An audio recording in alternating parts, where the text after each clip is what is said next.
Belakangan ini, Indonesia kita diramaikan banyak sekali kontroversi kebijakan Presiden Prabowo. Harus diakui, dalam 100-an hari pertamanya, Pak Prabowo bisa mewujudkan banyak hal yang bisa jadi positif dan juga negatif. Dari program andalannya makan bergizi gratis yang udah berjalan, keputusan untuk efisiensi anggaran sampai 700-an triliun, sampai pembentukan Danantara. Hal ini mengundang reaksi negatif dari masyarakat dan netizen dengan muncul tren kabur aja dulu dari Indonesia dan demonstrasi mahasiswa besar-besaran yang menyuarakan Indonesia gelap. Mari kita kupas tuntas kontroversi Danantara dalam 4 chapters ke depan. Pasar saham Indonesia juga merespon negatif dengan IHSG yang turun hampir 7% hanya dalam waktu 2 bulan. Danantara ini jadi sorotan karena ini memang bukan kebijakan biasa. Ini langkah besar yang bisa mengubah ekonomi dan pasar modal Indonesia yang bisa jadi lebih baik atau jadi lebih kacau. Gampangnya, Danantara ini tuh super holding BUMN, mirip kayak Temasek di Singapura atau Khazanah di Malaysia. Tujuannya simple, biar BUMN lebih efisien, kuat, dan bisa narik lebih banyak investasi. Tapi pertanyaannya, kok pasar malah panik? Pertama, pembentukan Danantara dianggap sebagai konsolidasi besar-besaran BUMN yang bisa mengurangi transparansi dan meningkatkan kontrol pemerintah atas perusahaan publik. Investor takut nih, intervensi politik bisa jadi lebih kuat daripada mekanisme pasar. Apalagi kalau kebijakan yang diambil bukan untuk keuntungan bisnis, tapi malah hal-hal lain yang mungkin kamu tahu juga. Kedua, efeknya ke IHSG ini sangat signifikan. Saham-saham BUMN kayak BRI, Telkom, Mandiri, dan BNI yang bobotnya cukup besar di IHSG ini kompak turun karena ketidakpastian regulasi dan kekhawatiran soal efisiensi operasional pasca konsolidasi. Dan memang penurunan IHSG ini didorong karena saham-saham BUMN yang paling terpukul. Ketiga, investor asing mulai menarik dana mereka. Data Bursa Efek menunjukkan outflow asing dari pasar saham tuh mencapai lebih dari 20 triliun sejak awal tahun ini. Sentimen negatif ini juga efek dari efisiensi anggaran yang banyak sekali dampaknya. Jadi Danantara ini emang ambisius banget, tapi masih penuh banyak tanda tanya. Kalau eksekusinya nggak jelas, bukan cuma pasar saham yang goyah, tapi kepercayaan investor ke ekonomi Indonesia juga bisa tergerus perlahan-lahan. So, kita tahu Danantara ini adalah super holding BUMN, alias gabungan beberapa perusahaan milik negara di bawah satu payung besar, di mana pemerintah nggak usah langsung ngurusin tiap BUMN satu persatu, tapi bisa lewat satu entitas induk yang fokus bikin semuanya lebih efisien dan kompetitif, namanya Danantara. Nah, tujuan utama Danantara ada 3. Pertama, efisiensi dan profitabilitas. BUMN kan selama ini nih dikenal lambat lah, kurang efisien, dan banyak yang merugi. Nah, dengan konsolidasi ini diharapkan mereka bisa lebih ramping dan juga lebih menghasilkan keuntungan. Kedua, menarik investasi besar. Dengan format super holding, pemerintah bisa naikin daya tarik BUMN ke investor asing dan lokal, karena strukturnya lebih jelas dan lebih gampang untuk diawasi. Plus, utang yang bisa diambil atau obligasi yang bisa diterbitkan itu bisa jadi lebih besar karena aset yang dimiliki itu juga lebih jumbo. Mungkin Danantara mau ngulang cerita Main ID kali ya, yang terbitin obligasi untuk akuisisi Freeport di tahun 2018. Yang ketiga, memperkuat peran negara di sektor strategis. Banyak sektor penting kayak energi, infrastruktur, dan telekomunikasi yang didominasi oleh BUMN. Dengan pengelolaan yang hopefully lebih kuat ya, pemerintah bisa lebih gampang menjalankan kebijakan ekonomi. Itu alasan yang dijelaskan ke kita-kita lewat media. Tapi menurut aku, ada lagi motif lain dari pembentukan Danantara ini, yaitu membuka ruang untuk BUMN besar bisa bergerak lebih agresif. Pertama, mungkin kita masih ingat dengan kasus asuransi Jiwasraya dan Asabri milik negara yang gagal bayar karena mismanagement. Kerugian dari 2 kasus ini hampir 40 triliun dan sampai saat ini negara belum mengembalikan sepeser pun uang nasabah yang menjadi korban. Bukan nggak ada uangnya, tapi mungkin bukan prioritas. Karena masalahnya gini, 2 lembaga asuransi ini berada di bawah Kementerian BUMN. Banyak BUMN lain seperti BRI, Mandiri, Pertamina, dan Telkom yang keuntungan dan dividennya tuh melimpah ruah sampai 80 triliun rupiah per 2024. Tapi secara aturan, dividen dari profitable companies ini nggak bisa subsidi silang nih ke perusahaan yang merugi.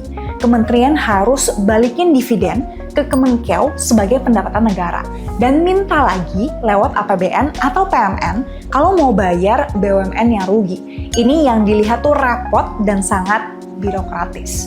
Oleh karena itu, Danantara dibentuk agar Kementerian BUMN ini bisa kelola dulu nih dividennya dan melakukan subsidi silang antar BUMN lain jika diperlukan. Barulah kalau ada sisanya nih, dividen itulah yang dikembalikan ke negara. Kedua, kalian pernah dengar kasus Karen Agustiawan nggak? Beliau adalah ex-dirut Pertamina yang 2 kali divonis dan ditahan atas 2 kasus yang berbeda. Pertama, investasi di blok BMG Australia, dan kedua, pengadaan LNG Pertamina. Bu Karen ini nggak nerima suap, nggak korupsi, dan nggak gratifikasi sama sekali, tapi beliau tetap ditahan dan divonis tahunan penjara oleh pengadilan. Karena keputusannya dianggap merugikan negara dan memang ada beberapa kebijakannya yang tidak sesuai prosedur internal. Nah, kasus Bu Karen ini lumayan rame dan bikin takut direksi BUMN lain untuk bikin gebrakan yang inovatif. Padahal BUMN itu perusahaan yang tujuan utamanya berbisnis. Dan dalam bisnis itu pasti ada untung dan rugi. Tapi aturan negara seakan-akan menutup ruang untuk melakukan kesalahan. Nah, untungnya poin ini diubah dalam revisi UU BUMN yang baru. Tapi, disinilah letak kontroversinya. Danantara memang bisa jadi solusi buat BUMN supaya lebih lincah dan gak takut ambil keputusan besar, apalagi setelah revisi UU BUMN yang melindungi direksi dari kriminalisasi keputusan bisnis ya.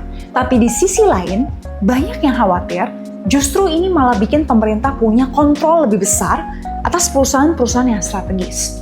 Apalagi proses pembentukannya itu terkesan buru-buru dan sangat minim transparansi. Ini bikin investor semakin skeptis. Bukannya bikin pasar optimis, IHSG malah babak belur ya, gara-gara ketidakpastian soal arah kebijakan Danantara ini. Ada 2 hal yang bikin Danantara ini sangat kontroversial. Pertama, soal komposisi pengurus di Danantara yang dipenuhi orang-orang pemerintahan dan politik, bukannya profesional yang memang kompeten di bidangnya.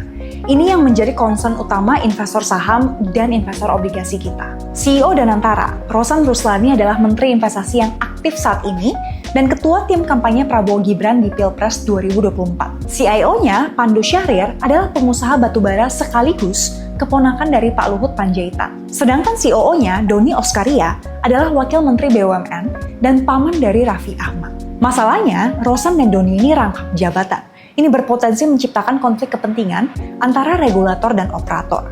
Lebih rumit lagi, Menteri BUMN Erick Thohir ini duduk sebagai Ketua Dewan Pengawas. Sementara Doni ada di level operasional. Ini bisa bikin garis antara pengawasan dan eksekusi jadi bias banget.